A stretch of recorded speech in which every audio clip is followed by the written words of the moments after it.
حافظ قرآن جیسے تو دنیا میں قرآن کریم پڑھا کرتا تھا یہاں بھی تو قرآن کریم پڑھ اور جنت کی سیڑھیوں پر تو چڑھتا چلا جا اور جس طرح سے قرآن کریم کو تو دنیا میں ترتیل کے ساتھ پڑھا کرتا تھا اے حافظ قرآن یہاں بھی تو قرآن کریم کو ترتیل سے پڑھا کر فَإِنَّ مَنْزِلَكَ عِنْدَ آخِرِ آیَةٍ تَقْرَؤُهَا اے حافظ قرآن جنت میں تمہاری منزل اسی آیت کریمہ کے پاس ہے جو آخری آیت کریمہ تم نے دنیا میں تلاوت کی تھی اے حافظ قرآن تو جیسے دنیا میں قرآن کریم پڑھا کرتا تھا جیسے دنیا میں تو قرآن کریم کی تلاوت کیا کرتا تھا اے حافظ قرآن میدان محشر میں تو قرآن کریم کی تلاوت کرتا جا اور قرآن کریم کی تلاوت کرتے ہوئے تو جنت کی سیڑھیاں بھی چڑھتے چلے جا اور تمہاری آخری تمہاری منزل جنت میں تمہارا مقام تمہارا ٹھکانہ اسی آخری آیت کریمہ کے پاس ہے جو آخری آیت کریمہ تم نے دنیا میں تلاوت کی تھی نعرہ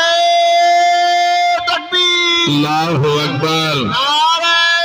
رسالہ یا رسول اللہ اور مفتی صاحب قبلہ زندہ آباد۔ تو آج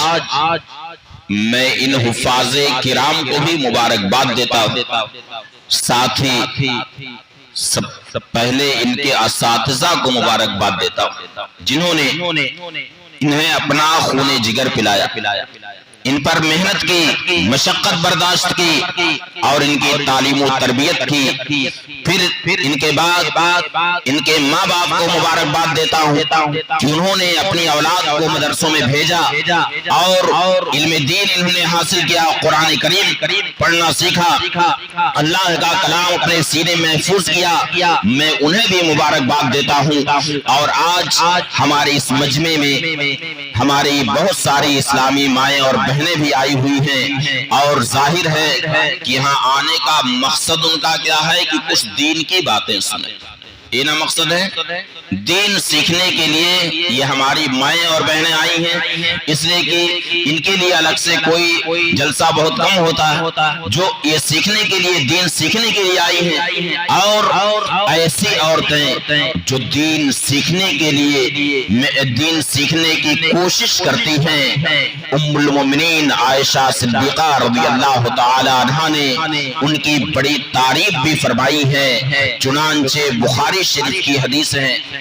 کہ ایک انصاری عورت جن کا نام تھا اسماء ان کے والد کا نام کیا تھا اکثر محدثین کہتے ہیں کہ ان کے والد کا نام شکل تھا اسماء بنت شکل نبی کریم صلی اللہ علیہ وسلم کی بارگاہ میں حاضر اور انہوں نے عرض کیا کہ یا رسول اللہ عورت غسل کس طرح سے کرے یعنی جب حیض کے ایام ختم ہو تو عورت غسل کس طرح سے کرے نبی کریم صلی اللہ علیہ وسلم نے انہیں اشارے میں غسل کا طریقہ ارشاد فرمایا کہ اس طرح سے غسل کرے پھر اسی موقع پر نبی کریم صلی اللہ علیہ وسلم نے ارشاد فرمایا کہ تو کپڑے میں مشک لگا لے اور اس سے تو طہارت حاصل کر مگر یہ اشارہ حضرت اسماء کو سمجھ میں نہیں آیا کہ کپڑے سے طہارت کس طرح سے حاصل کی جائے انہوں نے بارگاہ رسالت میں عرض کیا یا رسول اللہ کیف اتطہر بہ یا رسول اللہ اس کپڑے سے میں کیسے طہارت حاصل کروں نبی کریم صلی اللہ علیہ وسلم نے ارشاد فرمایا سبحان اللہ تطہری بہا سبحان اللہ اسی کپڑے سے جس کپڑے میں مشک لگا ہوا ہو اس کپڑے سے تو طہارت حاصل کر یعنی وہ سمجھ نہیں سکی نبی کریم صلی اللہ علیہ وسلم نے اسی لیے ارشاد فرمایا سبحان اللہ تطہری بہا سبحان اللہ یعنی یہ عجیب و غریب بات ہے کہ تمہیں غسل کرنے کا طریقہ بیان کیا جا رہا ہے تم سے غسل کا طریقہ بتایا جا رہا ہے اور تو سمجھ نہیں پا رہی ہے ام المومنین عائشہ صدیقہ رضی اللہ تعالی عنہا فرماتی ہیں کہ میں بھی وہیں پر موجود تھی اس کے بعد فرماتی ہیں فجتذبتها الیہ یعنی میں نے نے اس عورت کو اپنی طرف کھینچا اور اپنی طرف کھینچ کر کے پھر میں پردے میں لے گئی اور میں نے اس سے تفصیل کے ساتھ بیان کیا کہ کس طریقے سے تمہیں غسل کرنا ہے اور کپڑے میں مشک لگا کر کے کس طرح سے تمہیں اس سے طہارت حاصل کرنی ہے۔ پھر اس کے بعد ام المومنین عائشہ صدیقہ رضی اللہ تعالی عنہا نے انصاری عورت کی تعریف کرتے ہوئے ارشاد فرمایا نعم النساء نساء الانصار لم يمنعهن الحیاء ويتفقهن في الدین، یعنی انصار کی عورتیں کتنی اچھی عورتیں ہیں، انصار کی عورتیں کتنی اچھی ہیں کہ بارگاہ رسالت میں وہ دین سیکھنے کے لیے حاضر ہوا کرتی ہیں اور اس بارے میں شرم و حیا ان کے راستے میں رکاوٹ نہیں بنا کرتی ہے، یعنی تمام تر حیا کے باوجود حیا اور شرم کا پورا لحاظ کرتے ہوئے، حیاداری کا لحاظ کرتے ہوئے، پردے کا لحاظ کرتے ہوئے وہ بارگاہ رسالت میں حاضر ہوتی ہیں، دین سیکھنے کے لیے حاضر ہوتی ہیں۔ ارشاد فرمایا نعم النساء نساء الانصار لم يمنعهن الحیاء ويتفقهن في الدین،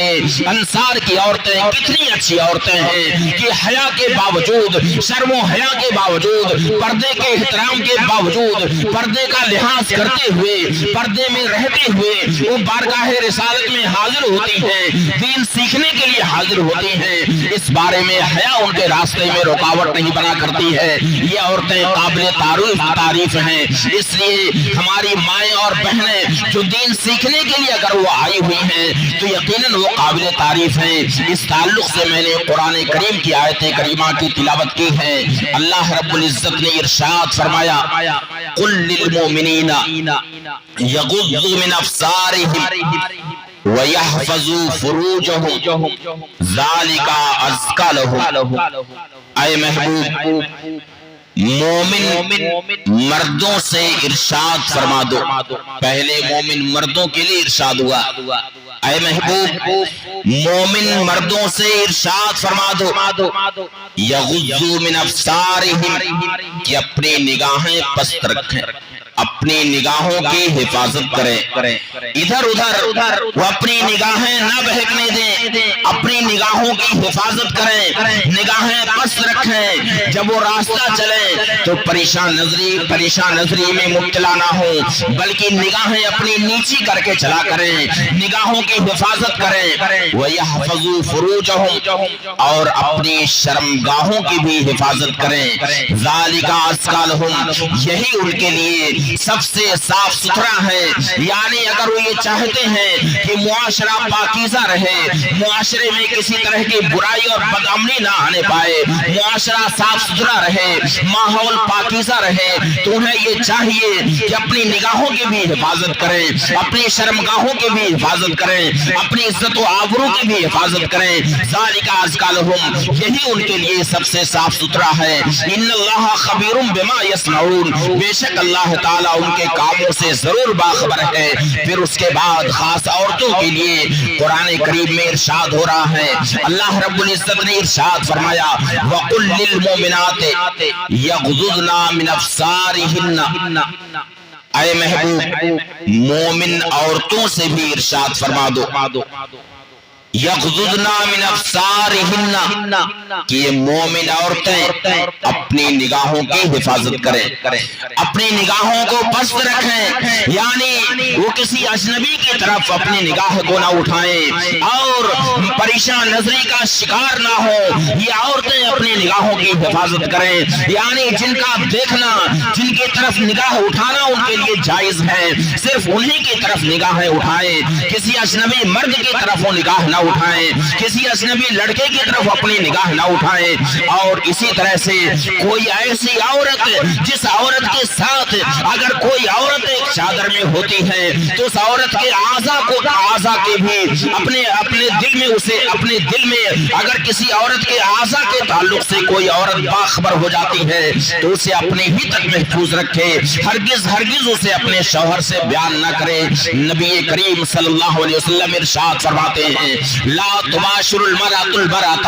فتنعتها لزوجها كأنه ينظر إليها، یعنی کوئی بھی عورت ایک چادر میں، ایک لحاف میں کسی عورت کے ساتھ اس طرح سے نہ رہے ہے کہ ایک چادر میں سونے کے بعد ایک عورت دوسری عورت کے اعضاء سے مطلع ہو رہی ہے کہ اس کا ہاتھ کیسا ہے، اس کا پاؤں کیسا ہے، اس کے چہرے کی ساخت کیسی ہے، اس کے جسم کی بناوٹ کیسی ہے۔ کوئی عورت اگر کسی عورت کے بارے میں یہ بات جان جا رہی ہے، نبی کریم صلی اللہ علیہ وسلم ارشاد فرماتے ہیں کہ کوئی بھی عورت کسی عورت کے ساتھ ایک کپڑے میں ہرگز نہ سوئے، کوئی بھی عورت کسی عورت کے ساتھ ایک چادر میں نہ سوئے، کوئی بھی مرد ایک مرد کے ساتھ ایک چادر میں نہ سوئے، کوئی بھی عورت کسی عورت کے ساتھ ایک چادر میں نہ سوئے۔ پھر اس کے بعد اپنے شوہر سے اسے اس طرح سے بیان کرے کانہ ینظر الیہا، گویا کہ شوہر اس کا اس عورت کو دیکھ رہا۔ آج معاشرہ کتنا خراب ہو گیا، شادی ہوتی ہے، دلہن آتی ہے، نئی نویلی دلہن آتی ہے تو فوٹو لینے کا رواج، باقاعدہ کیمرہ چلتا اور اس کے ساتھ میں کھڑی ہو کر کے دوسری لڑکیاں، اس کی سہیلیاں اس کے ساتھ میں کھڑی ہو کر کے سیلفی لیتی ہیں، فوٹو بنواتی ہیں۔ اس کے بعد اگر کوئی شادی شدہ عورت ہے جو اس نئی نویلی دلہن کے ساتھ جا کر کے فوٹو لے رہی ہے یا خود اس کا فوٹو لے رہی ہے اپنے موبائل میں، تو کیا کرتی ہے؟ اپنے گھر جاتی اور اپنے شوہر کو دکھاتی، دیکھیے یہ فلاں کی دلہن ہے، یہ فلاں کی عورت ہے۔ یاد رکھیے کہ نبی کریم صلی اللہ علیہ وسلم ارشاد فرماتے ہیں، اس فتنے کا سد باب کرتے ہوئے نبی کریم صلی اللہ علیہ وسلم نے ارشاد فرمایا، لا تباشر المرأة المرأة فتنعتها لزوجها كأنه ينظر إليها، یعنی کوئی بھی عورت کسی عورت کے ساتھ ایک کپڑے میں نہ رہے، ایک چادر میں نہ سوئے، ایک لحاظ میں نہ سوئے کہ پھر اس کے بعد وہ عورت اپنے شوہر سے دوسری عورت کے اوصاف کو بیان کرے کہ فلاں عورت اس طرح سے ہے، اس کا چہرہ ایسا ہے، اس کی ناک ایسی ہے، اس کا جوبن ایسا ہے، اس کے ہاتھ ایسے ہیں، اس کے پاؤں ایسے ہیں، اس طرح سے بیان کر دے، اس کے راز کو اپنے شوہر کے سامنے اس طرح سے بیان کرے کانہ ینظر الیہا، گویا کہ شوہر اس کا اسے دیکھ رہا ہے۔ ہرگز کوئی عورت اس طرح کا کام نہ کرے۔ قرآن کریم میں ارشاد ہو رہا ہے، قل للمؤمنات یغضضن من ابصارہن ویحفظن فروجہن، اے محبوب مومن عورتوں سے ارشاد فرما دو کہ اپنی نگاہوں کی حفاظت کریں، اپنی نگاہیں پست رکھیں، ویحفظن فروجہن، اور اپنی عزت و آبرو کی حفاظت کریں، اپنی عزت پر کوئی داغ دھبا نہ لگنے دیں، اپنے دامن کو پاکیزہ رکھیں، اپنے دامن کو صاف ستھرا رکھیں، اپنے دامن کی حفاظت کریں۔ وَلَا يُبْدِينَ زِينَتَهُنَّ إِلَّا مَا ظَهَرَ مِنْهَا، اور اپنی زینت کو، اپنے بناؤ کو، اپنے سگار کو ہرگز ظاہر نہ کریں کسی کے سامنے، إِلَّا مَا ظَهَرَ مِنْهَا، مگر جو خود سے ظاہر ہیں۔ آج عورتوں کا مزاج یہ ہے کہ اپنے گھر رہیں گی تو ان کے پاس جو اچھے کپڑے ہیں، جو زیورات ہیں، وہ بکس کے اندر بند رکھتی ہیں۔ جب انہیں کسی فیشن میں جانا ہے، کسی تقریب میں جانا ہے، کسی شادی میں جانا ہے، کسی رشتہ داری میں جانا ہے، اس وقت ان کے زیورات نکلیں گے، اس وقت اپنے زیورات کو پہنیں گے اور پہن کر کے اپنے شوہر کو دکھانے کے بجائے وہ ان مردوں کو دکھائیں گے جن کا دکھانا ان کے لیے جائز نہیں ہے۔ تو اس کا سد باب قرآن کریم میں اس طرح سے ہوا، ارشاد ربانی ہے، وَلَا يُبْدِينَ زِينَتَهُنَّ إِلَّا مَا ظَهَرَ مِنْهَا، اے محبوب مومن عورتوں سے ارشاد فرما دو کہ اپنی زینت، اپنا بناؤ، اپنا سگار کسی کے سامنے ظاہر نہ کریں، إِلَّا مَا ظَهَرَ مِنْهَا، مگر جو خود سے ظاہر ہے، وَلْيَضْرِبْنَ بِخُمُرِهِنَّ عَلَى جُيُوبِهِنَّ